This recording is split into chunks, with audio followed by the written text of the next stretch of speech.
நீங்கள் பார்த்து கொண்டிருப்பது உங்கள் ஜாஷுவா டிவி. சகல ஜனங்களுக்கும் நற்செய்தி. கிருபையின் வாசல் இது, தெய்வம் தந்த வாசல் இது, மகிமை நிறைந்தது, மகத்துவமானது. கர்த்தருடைய பரிசுத்த நாமத்திற்கு ஸ்தோத்திரம். இந்த புதிய 12வது மாதம் டிசம்பர் மாதத்தில் கூட இந்த காலை 7 மணிக்கு ஆண்டவருடைய சமூகத்தில் நின்று அவருடைய பலிபீடத்தில் இருந்து உங்கள் யாவருக்கும் இந்த புதிய மாதத்தின் வாழ்த்துக்கள். கர்த்தர் உங்களை ஆசீர்வதிப்பார். இந்த மாதம் கிறிஸ்மஸ் மாதம். அல்லேலூயா. அப்படியே இருந்த இடத்துல நீங்கள் எங்கே இருந்தாலும் கண்ணை மூடி ஆண்டவருடைய முகத்தை பார்க்க போகிறோம். ஸ்தோத்திரம் ஆண்டவரே. 11 மாதங்களும் எங்களை தூக்கி சுமந்தீர். இந்த புதிய மாதத்தின் காலை வேளையிலே கூட கர்த்தருடைய சமூகத்துக்கு வந்திருக்கோம்பா. ஒரு ஏக்கத்தோடு ஒரு பெருமிச்சோடு டிசம்பர் மாதம் கர்த்தர் பிறந்த நாள் எனக்கு எப்படி இருக்கும் என்று வேதனையோடு கூட சிலர் பார்க்கிறீங்க. இல்லை, காட் இஸ் கிஃப்ட் கொடுக்குற மாதம், கர்த்தர் ஆசீர்வதிக்கிற மாதம். இந்த புதிய மாதத்தில் உடைய பிள்ளைகளை ஆசீர்வதியும். பிள்ளைகள் பாடல்கள், பிள்ளைகள் துதி ஆராதனை, கிறிஸ்மஸ் பாடல் உடைய பிள்ளைகளுக்கு பிரயோஜனமாக இருக்கட்டும். இயேசுவின் நாமத்தில் ஜெபிக்கிறேன் சுவாமி, ஆமேன்.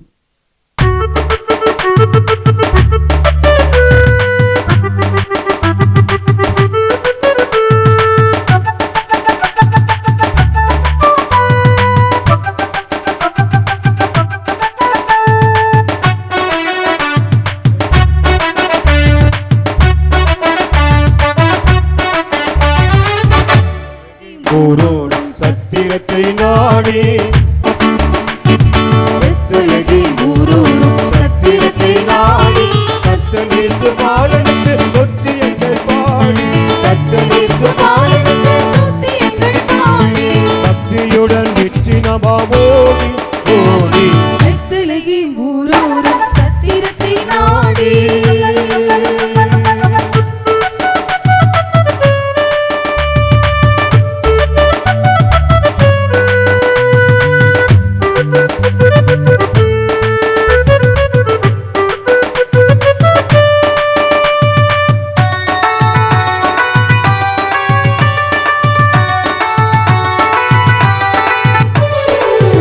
நிறைபோரின போய் சிறியின் வீட்டு பாலும் நிறைவேறின போதிஸ்திரேத்தி சீல கண்ணி கற்பத்தில் ஆவியால் முற்பவித்து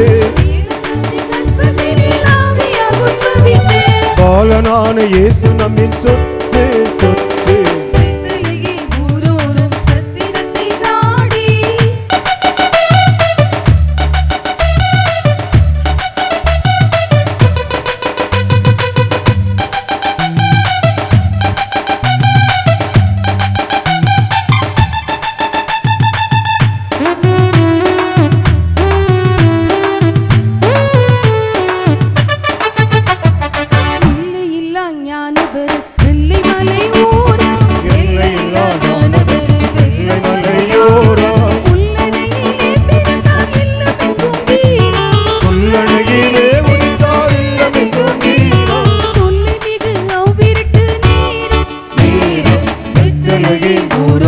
சத்திரத்தை நாடி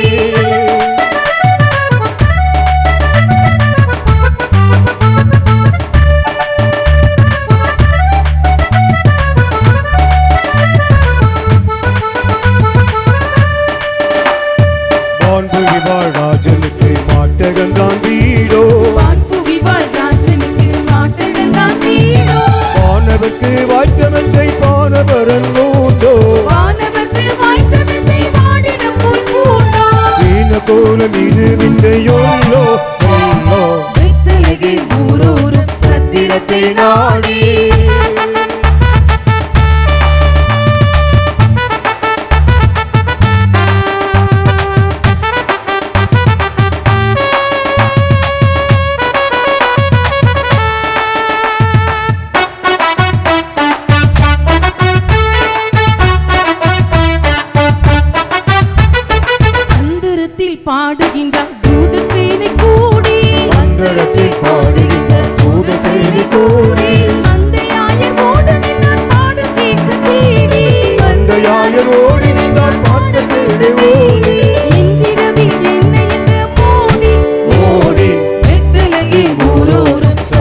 சத்திரத்தை நாடி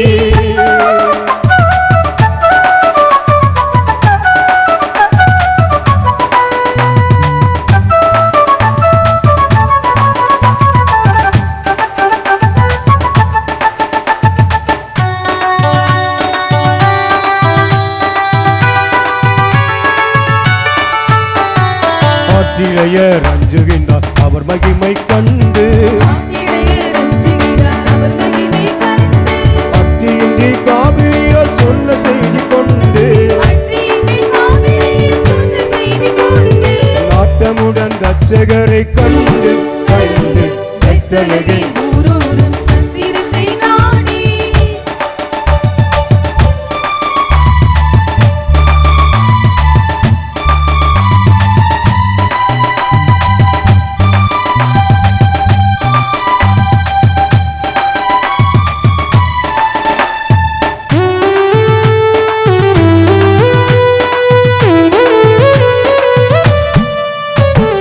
இந்திரியோடு கண்டரச பூவ நடந்தாரே. இந்தியோடு கண்டரச பூவ நடந்தாரே சந்திரதூப போல வைத்து சுதனை பணிந்தாரே. தூவ போல வைத்து குதிரை பணிந்தாரே இந்தையது பார்க்கலாமா நேரே.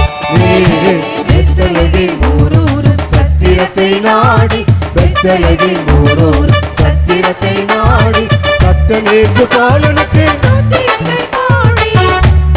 பாலனுக்கு துத்தியங்கள் பாடி கத்தியுடன் எந்திரமா ஓடி ஓடி பெத்தலகி ஊரோர் சத்திரத்தை நாடி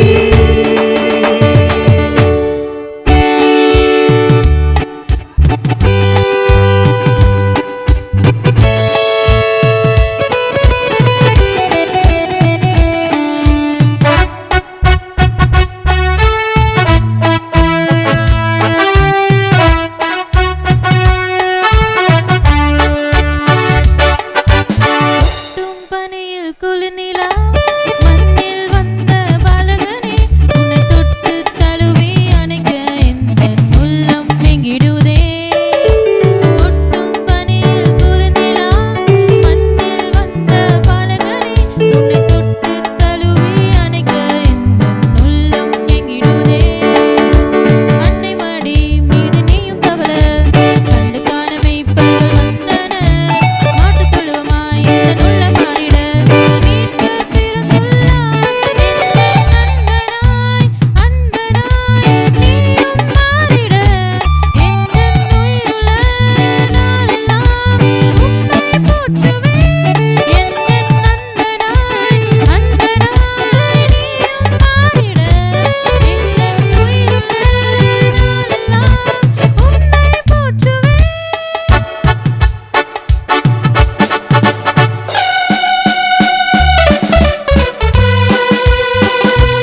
ஆண்டவருடைய நாமம் மகிமைப்படுவதாக.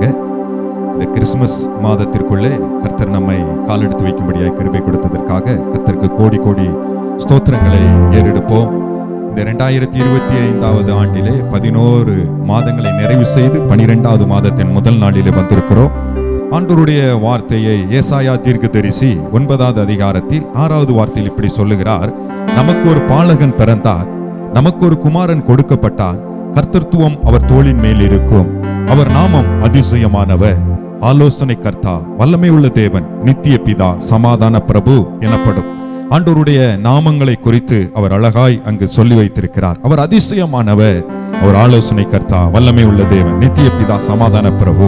இன்றைய நாளிலே இந்த பாடலை நாம் பாடும் பொழுதே அவர் அதிசயமான காரியங்களை நம் வாழ்க்கையிலே செய்வார். அவர் ஆலோசனை கர்த்தராய் இருந்து தொடர்ந்து நம்மளை நடத்துவார். வல்லமை உள்ள தேவன் என்பதை அனுதினமும் நம் வாழ்வில் நிறைவேற்ற அவர் போதுமானவர். அவர் நித்திய பிதா, நித்திய பிதாவாய் இருக்கிறார். சமாதான பிரபு, நம் வாழ்க்கையில அவர் சமாதானத்தை கொடுக்க போதுமானவர். ஒரு பாடலை பாடி நம் ஆண்டவரை மகிமைப்படுத்த போகிறோம். என்னை தேடி இயேசு வந்தார், எந்த வாழ்வை மாற்றிவிட்டார். நல்ல கவனிங்க, அந்த வார்த்தை இப்படி சொல்லப்பட்டிருக்கிறது: நமக்கு ஒரு பாலகன் பிறந்தார், நமக்கு ஒரு குமாரன் கொடுக்கப்பட்டார். கொடுக்கப்பட்டது தேவனிடத்தில் இருந்து மனுக்குலத்திற்கு கொடுக்கப்பட்ட ஒரு மிக சிறந்த ஒரு ஆசீர்வாதம், ஒரு மிக சிறந்த பரிசுதான் அவருடைய குமாரனாகிய இயேசு கிறிஸ்து. அவர் நமக்கு கொடுக்கப்பட்டிருக்கிறார். அவர் நமக்கு கொடுக்கப்பட்டதை இன்றைக்கு அனுபவிக்கக்கூடிய நாட்களில் வந்திருக்கிறோம். என்னை தேடி நீங்க வந்ததனால நான் உங்களை மகிமைப்படுத்துகிறேன். சேர்ந்து சொல்லி பாடி ஹல்லேலூயா அவரை மகிமைப்படுத்தலாம். முடிந்த அளவிற்கு நல்ல கரங்களை தட்டி நல்ல வாய்களை திறந்து மகிழ்ச்சியோட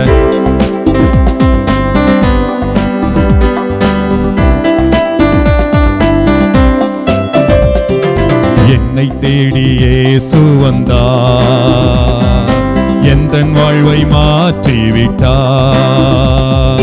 என்னை தேடி இயேசு வந்தார், எந்தன் வாழ்வை மாற்றிவிட்டார். அல்லேலூயா நான் பாடுவே, அல்லேலூயா நான் பாடுவே,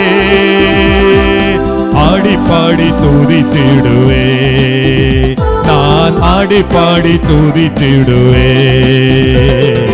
என்னை தேடி இயேசு வந்தார், எந்தன் வாழ்வை நீங்க சேர்ந்து சொல்லுவோம் வாய்களை திறந்து.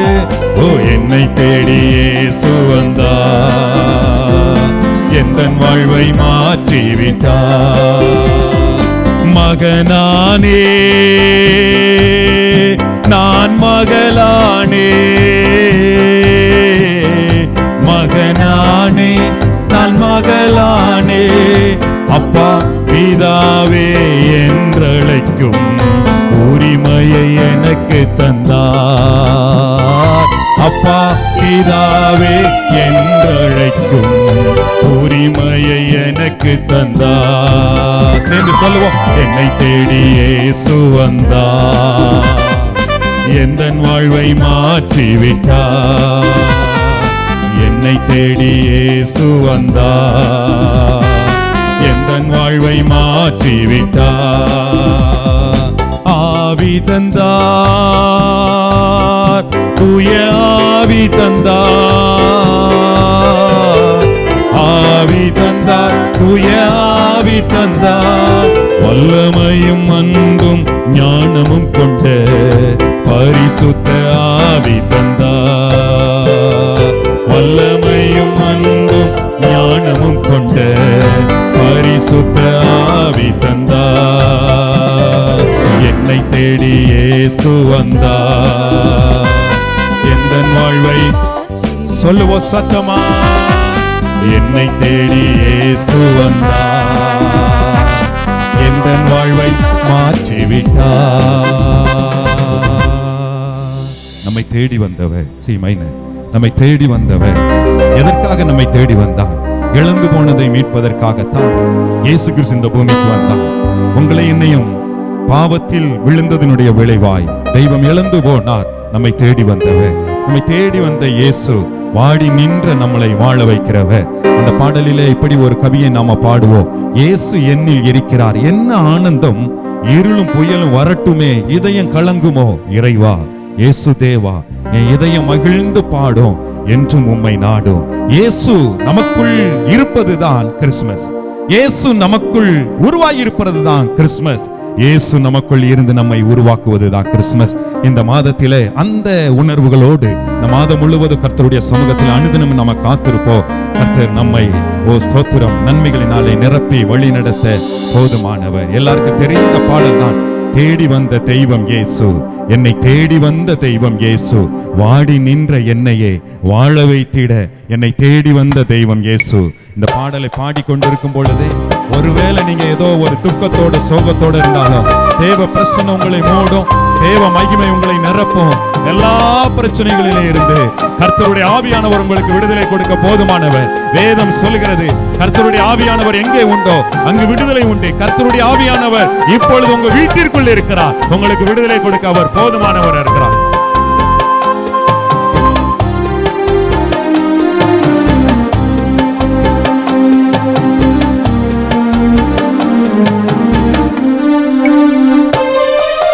தேடி வந்த தெய்வம் இயேசு, என்னை தேடி வந்த தெய்வம் இயேசு, தேடி வந்த தெய்வம் இயேசு, என்னை தேடி வந்த தெய்வம் இயேசு, வாடி நின்ற என்னையே வாழ வைத்திட, வாடி நின்ற என்னையே வாழ வைத்திட தேடி வந்த தெய்வம் இயேசு, என்னை தேடி வந்த தெய்வம் இயேசு. இயேசு என்னில் இருக்கிறார், என்ன ஆனந்தம், இருளும் புயலும் வரட்டுமே இதயம் கலங்குமோ. இயேசு என்னில் இருக்கிறார், என்ன ஆனந்தம், இருளும் புயலும் வரட்டுமே இதயம் கலங்குமோ. இறைவா இயேசு தேவா, இறைவா இயேசு தேவா, இதயம் மகிழ்ந்து பாடும், என்றும் உம்மை நாடும், என்றும் உம்மை நாடும். இருக்கிற இடங்களிலே முடிந்தவர்கள் முழங்கால் படியிட்டு 2 கரங்களை வானத்துக்கு நேர உயர்த்தி, அவர் நம்மை தேடி வந்தார், நம்மை தேடி வந்தார் நம்மளை வாழ வைக்க வேண்டும் என்பதற்காக. நாம் அவரை தேடும் பொழுது இன்னும் அதிகமாய் அவரோடு நெருங்கி சேர முடியும். அதிகாலையில் என்னை தேடுகிறவன் கண்டடைவான் என்று வேதம் நமக்கு கற்றுக் கொடுக்கிறது. நான் உங்களை தேடுவதற்கு என்னை அர்ப்பணிக்கிறேன் ஆண்டவர். எத்தனை பேர் சொல்ல முடியும்? இந்த வருடத்தின் கடைசி நாட்கள் வந்துட்டோம். இந்த வருடத்துல எத்தனை ஆபத்துகள், எத்தனை விபத்துக்கள், எத்தனை கொத்தான மரணங்கள், மனிதன் நினைத்து பார்க்காத சூழ்நிலையில் மரித்து போனதெல்லாம் இந்த வருடத்தில் அதிகமாய் நடந்திருக்கிறது. இயற்கை நமக்கு சொல்லிக் கொண்டிருக்கிறது, இயேசு வருகிறார், மீண்டும் நம்மை அழைத்து செல்வதற்காக இயேசு வருகிறார். நான் உங்களை தேடுற ஆண்டவரே, நான் உங்களை தேடுறேன்ப்பா, நான் உங்களோடு நெருங்க விரும்புற ஆண்டவரே, இன்னும் நான் உங்களோடு ஐக்கியப்படுவதற்கு என்னை அர்ப்பணிக்கிறேன்னு சொல்றவங்க மட்டும் 2 கரங்களை வானத்துக்கு நேர உயர்த்தி வாய்களை திறந்து ஸ்தோத்திரம் அல்லேலூயா. நன்றி அப்பா, என்னையே உங்க கையில ஒப்பு கொடுக்கிறேன் ஆண்டவரே. இயேசுவே உமக்கு ஸ்தோத்திரம். இந்த மாதம் முழுவதும் நீங்க என்னை நடத்துங்க. 2 கைகளை உயர்த்தி சொல்லுங்க, அவர் உங்களை கரம் பிடித்தால் போதோ, அவர் உங்களை நடத்தினால் போதோ, இந்த உலகத்தில் உயர்வான பாதைகளில் அவர் உங்களை நடத்துவார். இந்த மாதம் முழுவதும் மகிழ்ச்சியாய் உங்களை நடத்துவார். இந்த மாதம் முழுவதும் திருப்தியாய் உங்களை நடத்துவார். இன்னும் அதிகமாய் சொல்லுகிறோம், இந்த மாதத்தில் மீதம் எடுத்து அநேகருக்கு நீங்கள் கொடுக்கும்படியாய் உங்களை நடத்துவார். அவர் நம்மை தேடி வந்தவர். நல்லவரே உமக்கு ஸ்தோத்திரம். தொடர்ந்து இந்த மாதம் முழுவதும் எங்களை உம்முடைய விருப்பத்தின்படி நடத்தி செல்லுங்க. இயேசு கிறிஸ்து மூலம் ஜெபிக்கிறோம். ஜெபம் கேளும் ஜீவனுள்ள நல்ல பிதாவே, ஆமென். ஆமென். கர்த்தருடைய பரிசுத்த நாமத்துக்கு ஸ்தோத்திரம்.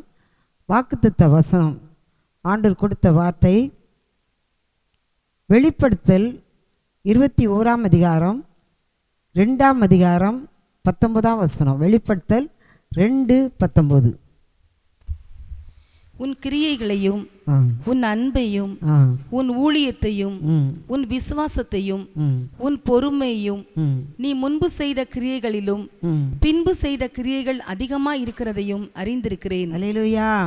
இந்த புதிய மாதத்துக்கு ஆண்டவரே, இந்த டிசம்பர் மாதத்தில் நீர் என்ன உணர்த்துகிறீர் என்று சொல்லும்போது கர்த்தர் கொடுத்த வார்த்தை. அந்த வசனத்தில் கடைசி வரியை பாருங்க, முன்பு செய்த கிரியைகளையும் பின்பு செய்த கிரியைகளையும் அதிகமாய் அறிந்திருக்கிறேன். இந்த 11 மாதத்திலும் நீங்கள் செய்த கிரியைகளை விட அதில் முன்னால் வந்திருக்கு இதெல்லாம் உங்கள் பொறுமை, அன்பு, ஊழியம், விசுவாசம், நிறைய காரியம் இருக்குது. அதை பின்பு இந்த 12வது மாதத்தில் உங்கள் கிரியைகளெல்லாம் அறிந்தவர் யார் தான்? Daddy Jesus. அல்லேலூயா. நிறைய பேருக்கு நீங்கள் தனிப்பட்ட காரியம் தெரியாமல் இருக்கலாம். உங்கள் அந்தரங்கத்தில் நிறைய பேருக்கு நீங்கள் உதவி செஞ்சுருப்பீங்க, ஜெபிச்சிருப்பீங்க, ஆண்டுடைய சத்தியத்தை சொல்லியிருப்பீங்க. ஆனால் எல்லாவற்றையும் மனிதர் மறந்து போனாலும் ஜீசஸ் மறக்கலை. அதான் அந்த வசனத்தில் முன்பு செய்த கிரியைகளிலும் பின்பு செய்த கிரியைகளையும் அதிகமாய். இந்த 12வது மாதத்தில் எனக்கு என்ன நடக்கும், ஆண்டவர் என்னை எப்படி நடத்த போகிறார், என் தேவைகள், என் சரீர சுகம், இன்னைக்கு எங்கே போனாலும் ஆஸ்பத்திரியில் நிரம்பி வழியுது. அப்படிப்பட்ட ஒரு கொடுமையான காலத்துக்குள்ள சின்ன வயதிலிருந்து வயதானவங்க வர பலகீனத்தோடு பல வியாதிகளோடு சுமந்துக்கிட்டு இருக்கிற நாளில் கர்த்தர் சொல்கிறார், இந்த புதிய மாதத்தில் முன்பு செய்த கிரியைகளை விட பின்பு செய்த கிரியைகள் மிகவும் அதிகம்.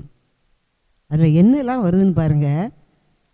உன் கிரியைகள், உன் அன்பு, உன் ஊழியம், உன் விசுவாசம், உன் பொறுமை, இவ்வளவு உங்கள்கிட்ட இருக்கா? இந்த 11 மாதத்தில் நீங்கள் சிலதை மறந்துருக்கலாம். நான் என்ன செஞ்சேன் ஆண்டவருக்கு அப்படின்னு. இல்லை, ஒரு ட்ரெஸ் எடுத்து கொடுத்தா கூட, ஒரு தண்ணி கொடுத்தா கூட கர்த்தர் ஆசீர்வதிப்பார். அந்த சுரண்டைக்கு வந்தாப்பில் எங்கள் வீடு வாடகை வீடு 2 வீட்டில் இருந்துச்சு. 3வது வீடு தான் இந்த சொந்த வீடு. அப்போ இதே மாதிரி தாமிரவணி தண்ணிலாம் ரொம்ப அதிகமாக கிடையாது. இப்போது என் கணவர் சொன்னாங்க, ஒரு போரிங் போடணும் ஜோம் பண்ணு அப்படின்னு சொல்லி அலையானாச்சியை கூப்பிட்டு ஜோம் பண்ணாங்க. அப்போ நான் ஜோம் பண்ணும்போது எனக்கு ஆவியான சொன்னார், உன் வீட்டில் அநேகர் தண்ணி குடிப்பாங்க, அநேகர் ஒரு சாப்பாடு சாப்பிடுவாங்க, நிறைய பேர் கூட பாத்ரூம் போக குளிக்க கூட நான் உனக்கு உதவி செய்வேன். அப்போ அப்படிலாம் ஊழியம் கிடையாது, சும்மா சாதாரணமாக தான் இருக்கும். கீழே ஜெபம் நடந்துகிட்ருக்கு. அப்போ போரிங் போடும்போது என் கணவர் அலையா செட்டியார் ஜோமனை கூப்பிட்டு எந்த இடத்துல தண்ணி இருக்குன்னு பார்க்க சொன்னாங்க.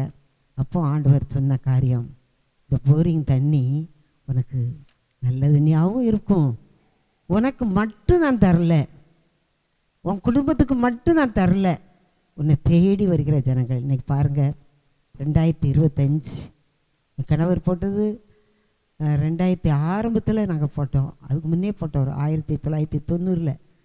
இன்னைக்கு வரைக்கும் அதில் புது வீடு கட்டியிருக்கோம்.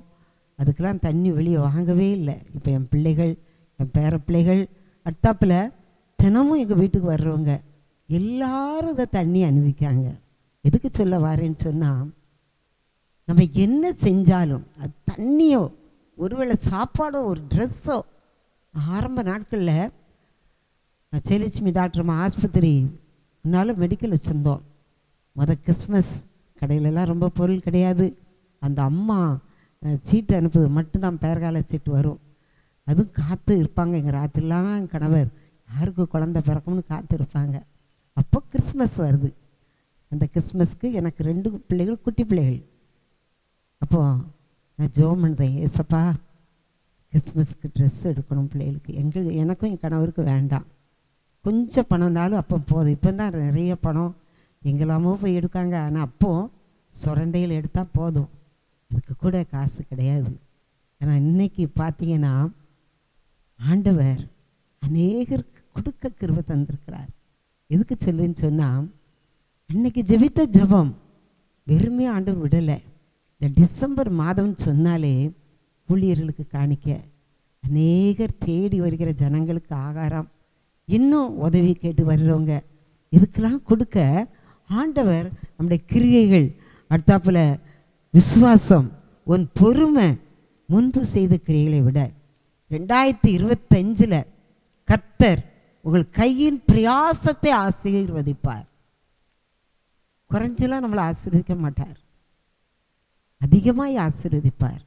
சோஸ்வா டிவி மூலம் நிறைய ஜெபக்குறிப்பு எப்போ வருதுன்னு சொல்ல முடியாது. சில ஜெபக்குறிப்பு கண்ணீரோடு வரும், சில ஜெப குறிப்பு நன்றியோடு வரும். இப்போ கொஞ்ச நாளாக அவள் பென்ஸ் கோயம்புத்தூர்லேருந்து போடுற நிகழ்ச்சியை ஒவ்வொரு நாளும் 3 மணிலேருந்து தம்பி 2 மணி நேரம் போடுறாங்க. அதை கேட்டுட்டு நிறைய பேர் அதில் அந்த ஜெப உதவின்னு வருது நான் தான் சொல்லி நிறைய பேர் உங்கள் ஊழியம் நல்லா இருக்குன்னு சொல்லி நான் என்ன சொல்ல வரேன்னு சொன்னால், கர்த்தர்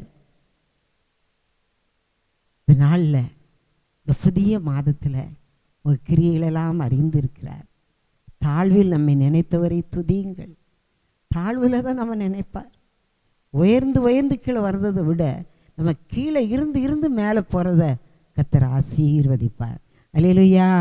அதே போல் சோஸ்வா டிவியில் நிறைய பேர் கேள்வி கேட்கீங்க, எங்கள் சாமியோட உங்கள் சாமி எப்படி, உங்கள் சாமியை பற்றி கொஞ்சம் சொல்லுங்களேன்னு சொல்லும்போது கர்த்தர் எனக்கு கொடுத்த வசனம் 1 தீமோத்தேயு 3:16 எல்லாரும் எடுத்துக்கோங்க.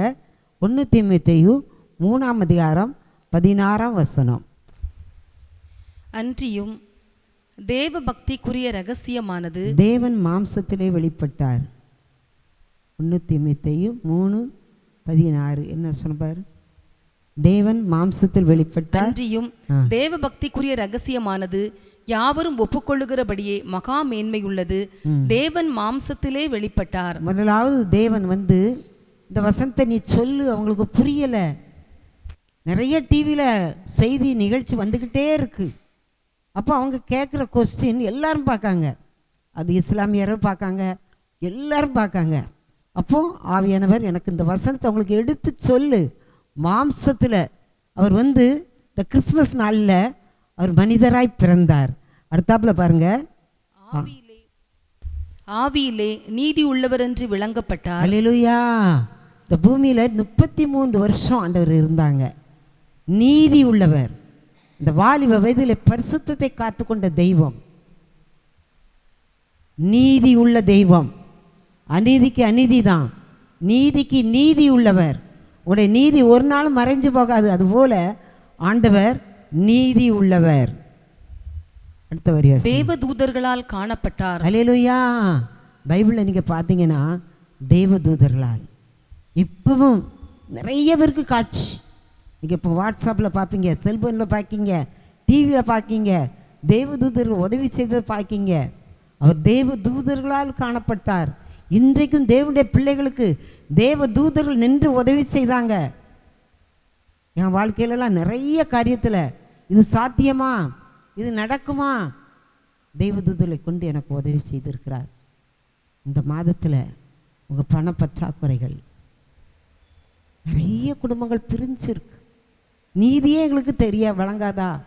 கணவன் உண்மை, மனைவி உண்மை, ஆனால் பிள்ளைகள் பிரிஞ்சு கிடக்காங்க. ஒரு குடும்பம் ஜோமன் வந்திருந்தது, ஒரு தம்பி, அவங்க மனைவி அவங்கள விட்டு போயிட்டாங்க. 2 பையங்க கஷ்டப்பட்டு. இந்த தம்பி எனக்கு சின்ன வயதுலேருந்தே அவங்க அம்மா ஜெபிக்க வந்திருக்காங்க.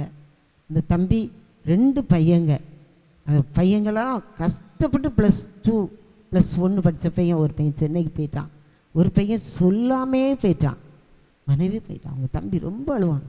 இப்போ நான் சொன்னேன், தம்பி உங்கள் அம்மா ஜெபித்த ஜெபம் வீணாக போகாது. அவர் நீதி உள்ளவர். இயேசுனா யாருன்னு சொன்னால் அவர் மாம்சத்தில் வெளிப்பட்டார். அடுத்தாப்புல எப்படி இருந்தார்? தேவ தூதர்களால் காணப்பட்டார். புறஜாதிகளிடத்தில் பிரசங்கிக்கப்பட்டார். இன்னைக்கு எல்லா பக்கமும் 200க்கு அதிகமான தேசத்தில் இயேசுனா யாருன்னு தெரியும். உங்கள் சாமி யாருன்னு நீங்கள் கேட்கீங்க. என்ன ஃபோனில் வரத வச்சு தான் நான் பேசுகிறேன். நிறைய பேசுகிறாங்க, கேட்காங்க, எப்படிக்கா அது யாருக்கா? இயேசுனா யார்? புறஜாதியாரால் வழங்கப்பட்டார். இன்னைக்கு நிறைய பேர் இயேசுனா யார்? புறஜாதியாரால் புறஜாதிகளிடத்தில் பிரசங்கிக்கப்பட்டார், உலகத்திலே விசுவாசிக்கப்பட்டார். அல்லேலூயா. சுரண்டைக்கு மட்டும் இல்லை, சோசைட்டிக்கு மட்டும் இல்லை, கிருபை வாசலுக்கு மட்டும் இல்லை, உலகம் முழுவதும் அவர் யாரு? விசுவாசிக்கப்பட்டார். மகிமையிலே ஏறெடுத்து கொள்ளப்பட்டார். மகிமையிலே ஏறெடுத்து கொள்ளப்பட்டார். கடைசி அப்போஸ்தலர் யோவானில் கடைசியில் சிஷ்யர்களான்னு இருக்கும்போது அப்படியே வானத்துக்கு எடுத்துக்கொள்ளப்பட்டார். இதை சொல்லு. இதுதான் பைபிளில் எழுதப்பட்டிருக்கு. இதுதான் வருகை நாட்கள். வருகை நாட்களில் அவர் வானத்திலிருந்து வருவதை எல்லார் கண்களும் காணும். அவரை காணாத கண்கள் கிடையாது. மரித்தவர்கள் உயிரோடு எழும்பார்கள். எல்லாம் உலகமே இன்னைக்கு வரும். ஆண்டவர் சொல்றார். இந்த வார்த்தையை பாருங்க, ஒவ்வொரு வார்த்தையும் நீங்க பார்த்தீங்கன்னா, அவர் பிறந்தார், மாம்சத்துல பிறந்தார்,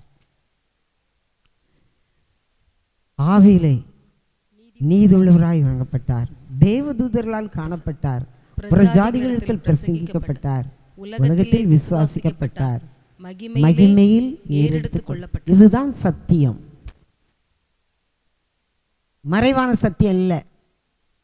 இஸ்ரவேல் தேசத்துக்கு நான் போயிருக்கும் போது அங்கே நான் கண்ட 2008 கண்ணால் கண்ட காட்சிகள், அவர் பிறந்த இடம், அவர் வளர்ந்த இடம், அவர் இருந்த இடம், அவர் அற்புதம் செய்த இடம், அவர் மரித்த இடம், அவர் உயிரோடு எடுத்துக்கொள்ளப்பட்ட இடம், அப்படியே இன்றைக்கு வர இயேசு அப்படின்னா அங்கே போனீங்கன்னா எல்லா காரியத்தையும் 50 இடங்கள் இருக்கு. யாரும் அவரை மறிக்க முடியாது. இதுபோல் கடந்த நாளில் நான் ஒரு சாட்சி கேட்டேன். ஸ்டென்ஸ் ஒடிசாவில் எரித்து கொலை செய்யப்பட்டவர். அவரை பற்றி ஒருத்தர் பேட்டி எடுக்கிறார். அவர் சொன்ன காரியம், ஒரு பெரிய கலெக்டர், வட மாநிலத்தில் கலெக்டர். அந்த கலெக்டர் அவரை பற்றி, ஸ்டெயின்ஸ் பற்றி சொன்ன காரியம், அவர் பிள்ளைகளோடு கூட அவர் எரித்து கொல்லப்பட்டார். அப்போ அவர் தான் அந்த கலெக்டர், அது பக்கத்து மாவட்டனால அவரை தான் கூப்பிட்டுருந்தாங்களாம். அப்போ அவரை பற்றி அவர் சொன்ன சாட்சி, ராஜஸ்தானில் ஒரு பெரிய ஆக்சிடெண்ட். அந்த ஆக்சிடெண்ட்டில் நிறைய ஜனங்கள் அடிபட்டு ரொம்ப ரத்தம் சிந்தப்பட்டு நிறைய பேர் மரிச்சு, உண்மையிலே அவர் மரிக்க முன்பாக நடந்த காரியம். அந்த சூழ்நிலையில் ஸ்டெயின்ஸ் கேள்விப்படுதார். அவர் தொழுநோய்க்கு தான் பார்க்காரு. ஆனாலும் அந்த விபத்து நடந்த இடத்துல கலெக்டர்லாம் வரும் முன்பாக அவர் தன்னுடைய ஆம்புலன்ஸ் கொண்டு போய் அத்தனை பிள்ளைகளையும் மீட்டு, அவருக்கு காயங்கட்ட தெரியும். இந்த கலெக்டர் பார்த்துக்கிட்டே இருந்திருக்காரு. எந்த பணத்தை எதிர்பார்த்தோ பேரை எதிர்பார்த்தோ செய்யல. அவரே ஆட்களை கூட்டிகிட்டு வந்தாலும், நேர்ஸை கூட்டிகிட்டு வந்தாலும் அவர் கைனாலே மருந்து போட்டு கட்டி அவங்கள போய் பார்த்துருக்கிறார். அடுத்தாப்புல அவர் கலெக்டர் சொன்ன காரியம், அந்த தொழுநோயில் நிறைய பேருக்கு கால் இழந்து கை இழந்து இருப்பாங்க. அந்த கால் இழந்தவங்களுக்கு சாதாரண செருப்பு போட்டால் அந்த கால் செருப்பு நடக்க முடியாது. அதற்காக இவர் கண்ணால் பார்த்த காரியம், பெரிய பெரிய டயர், அதில் கம்பெனி வேண்டான்னு போட்ட தூரதை சிலர் எடுத்து அதை நல்ல பண்ணி செய்வாங்க. அந்த இடத்துக்கு இந்த ஸ்டெயின்ஸ் போய் அதை வாங்கி அதை எடுத்தாந்து வீட்டில் செருப்பு தைச்சி கலெக்டர் கண்ணாலே பார்த்துருக்கிறார். பாருங்க, இப்போ நான் சொன்னேன் மாம்சத்தில் வந்த தெய்வம், இன்னைக்கு அப்பேற்பட்ட தெய்வ ஊழியர் அவர் கடைசியாக ஏன் மரித்தார், எதுக்கு இந்த பிரச்சனை, அவருக்கு யார் எதிராளி, அதையும் அவர் சொன்னார் கலெக்டர். இந்த மாநிலத்தில், ஒடிஷா மாநிலத்தில் யாருமே சத்தியத்தை சொல்ல முடியாத ஒரு கிராமம். அங்கே யார் சுவிசேஷத்தை இயேசுவை பற்றி சொல்ல முடியாது. அந்த இடத்துல ராத்திரி அவர் பிள்ளைகளோட, சின்ன பிள்ளைகள் தொழுநோய் பார்த்துட்டு வரும்போது அவர் உள்ளத்தில் ஒரு ஏவுதல், யாருமே என்னை பற்றி அறியாதவங்க, அவங்களுக்கு என்னை பற்றி சொல்லுன்னு ஆண்டவர் சொல்லியிருக்கிறார். அவர் உணர்த்தப்பட்டு அந்த ஊருக்குள்ள பக்கத்தில் இருக்கவங்ககிட்டலாம், இப்படி எரி நரகம்னு ஒன்று உண்டு, பரலோகம்னு ஒன்று உண்டு, அதுக்கு நீங்கள் ஒன்றும் செய்ய வேண்டாம், இயேசுவின் இரத்தத்தால் கழுவப்பட்டால் போதும். அதை சுவிசேஷமாய் அன்னைக்கு செத்த அன்னைக்கு அவர் அந்த கிராமத்துக்குள்ளே போய் சுவிசேஷம் சொல்லியிருக்கிறார். இதை கண்டவங்க எங்கள் கிராமத்துக்குள்ளே எப்படி சுவிசேஷம் சொல்ல முடியும்னு சொல்லி அவர் பின்தொடர்ந்து வந்திருக்காங்க. அவருக்கு அதுக்கு மேலே பகல் ஃபுல்லாக ஊழியம், அங்கேயே ரொம்ப நேரம் நின்றுருக்கார். தாகம், சாப்பாடு பட்டினி, பிள்ளைகள், அவருக்கு அதுக்கு மேலே வண்டி எடுக்க முடியல. வண்டியை நிப்பாட்டி அந்த கிராமத்தில் பிள்ளைகளோடு தூங்கிட்டு இருக்கையில தான் அவங்க பின்னாலே வந்தவங்க எரித்து கொன்னாங்க. உலகமே அறிந்த காரியம். இதை கடந்த வாரம் நான் அந்த சாட்சியை கேட்டேன். கலெக்டரே பேசுகிறார், இந்தியா இன்னைக்கு எப்படி இருக்கிறது, இதை கேட்குற நீங்கள் நிறைய பேர் சத்தியத்துக்கு விரோதமாய் செயல்படாதங்க. வருகை வந்தாச்சு. கடந்த வெள்ளிக்கிழமை கூட எங்கள் இடத்துல ஒரு சாட்சி சொன்னேன். 2 நாளைக்கு முன்னே செவ்வாய்க்கிழமை ஜெபம் நடத்திட்டு இரவு 10 மணி இருக்கும். பைபிள் வாசி ஜெபம் பண்ணிட்டு படுத்துட்டேன். தூக்கம் வரல. ஜெபம் பண்ணிகிட்டே இருந்தேன். திடீர்னு ஆவியான ஒரு உந்துதல். என்ன உந்துதல்னா, இந்த உந்துதல் நான் என்னை உணர்ந்ததே கிடையாது. இப்போ என் ரகசிய வருகை வரும், நீ என்ன செய்வா அப்படின்னு நான்கிட்ட, ஏசப்பா நான் என்ன செய்யணும்? எனக்குள்ள ஒரு படபடப்பு, ரகசிய வருகை வந்துட்டு மர்வமாக்கப்படணும். எந்திரிச்சிட்டேன், முழங்கால் போட்டேன். என்ன செய்யணும்ப்பா? எதுக்காக? ஒரு நாள் என்கிட்ட அப்படி சொல்ல மாட்டீங்களே, என்ன செய்யணும்? ஆவியானவர் அந்நிய பாஷையில் சொல்றாரு, இப்போ ரகசிய வருக, எலும்பு எலும்பு. உடனே எனக்கு யார்கிட்டெல்லாம் போன கையில் எடுத்துட்டேன். யார்கிட்டெல்லாம் சொல்லுவோம், எசப்பா வந்துட்டாங்க, ரகசிய வருகை வந்தாச்சு, எழும்பிடணும், ஓடிடணும், பூமியில் கைவிடப்பட்டுறக்கூடாது, என் வஸ்திரங்கள்லாம் மாறி அப்படியே நாம் மர்வமாக்கப்பட்டு அவருடைய ராஜ்யத்துக்கு போகிறேன், இதை எல்லாத்துலேயும் நான் சொல்லணும் சொல்லி என்ன அறியாமலே ஒரு படபடப்பு, பயம். யார்கிட்ட சொல்லணும்?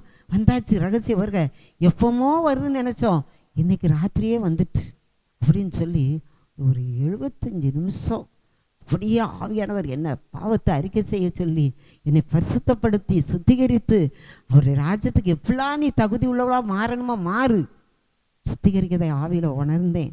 சரீரத்தில் கூட எனக்கு அது ஒரு எப்படின்னா, மரணம் வந்தால் எப்படி ஆயத்தமாகணும், வருகை வந்தால் எப்படி ஆயத்தமாகணும், அதே போல் ரகசிய வருகைக்கு நான் ஆயத்தமாகணும்னு சொல்லி வந்தேன். ஒரு 75 நிமிஷத்துக்கு பிறகு தான் தன் நிலைமை எனக்கு வந்துச்சு. இதில் என்ன உணர்ந்தேன்னு சொன்னால், ஆண்டருடைய ரகசிய வருகை ரொம்ப இன்னைக்கு கூட இருக்கலாம்.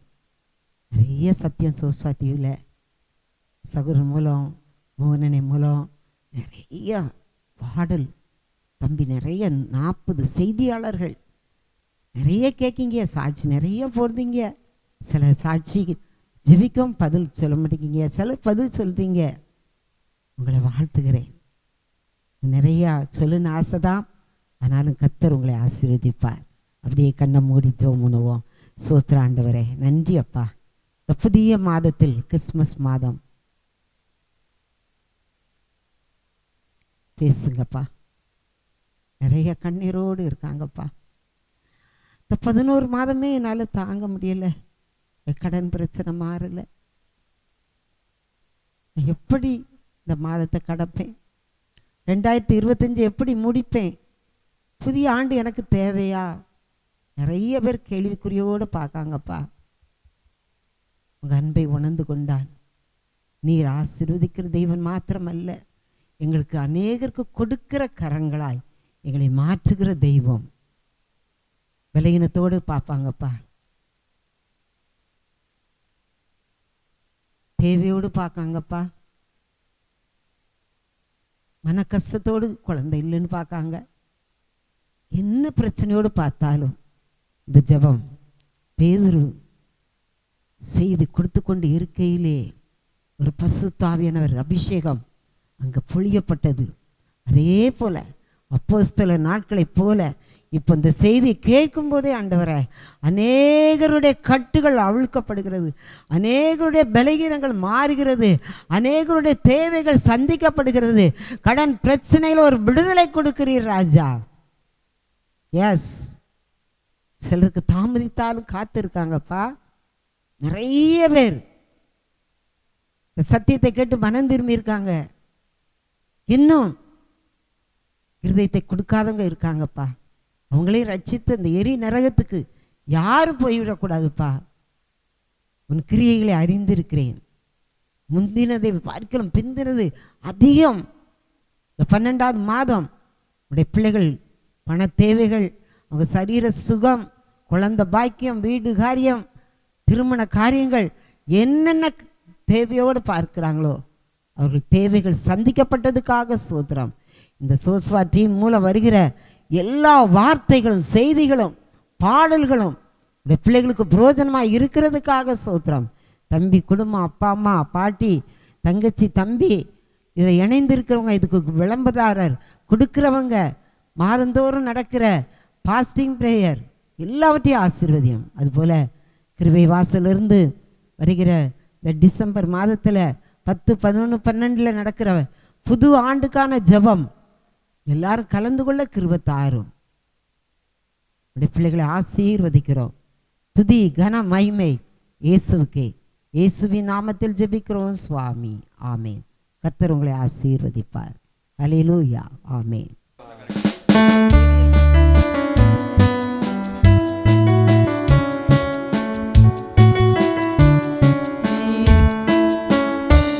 We wish you a Merry Christmas. We wish you a Merry Christmas. We wish you a Merry Christmas and a Happy New Year. And a Happy New Year. And a Happy New Year. We wish you a Merry Christmas and a Happy New Year.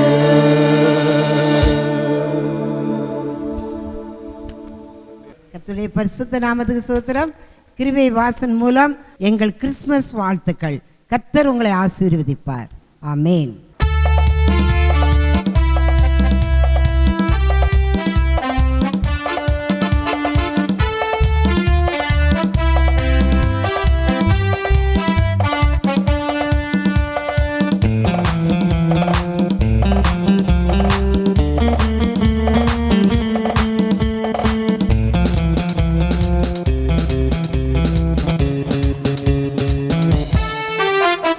கிருபையின் வாசல் இது, தேவன் தந்த வாசல் இது.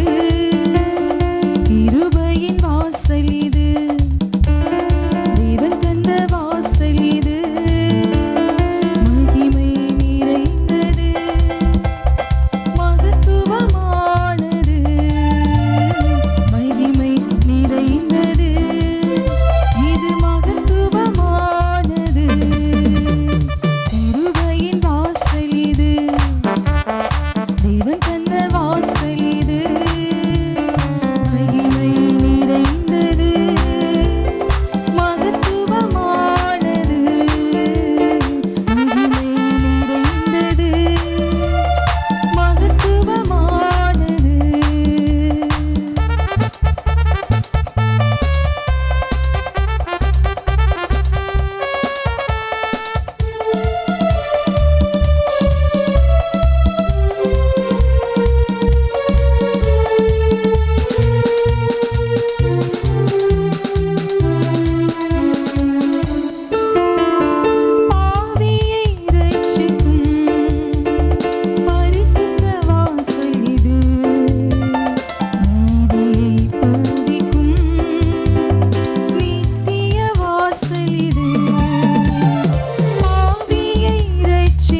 சுரண்டை கிருபையின் வாசல் ஊழியங்கள் நடத்தும் உபவாச ஜெபம் ஒவ்வொரு வெள்ளிக்கிழமையும் காலை 10 மணி முதல் மதியம் 2 மணி வரை. இடம் கிருபையின் வாசல் சுரண்டை. பாவமா, சாபமா, தீராத வியாதியா, தற்கொலை எண்ணமா, இயேசு கிறிஸ்து விடுதலை தருகிறார். யாவரும் கலந்து கொண்டு தெய்வ ஆசீர்வாதம் பெற்று செல்ல அன்புடன் அழைக்கிறோம். தொடர்புக்கு 9443971324.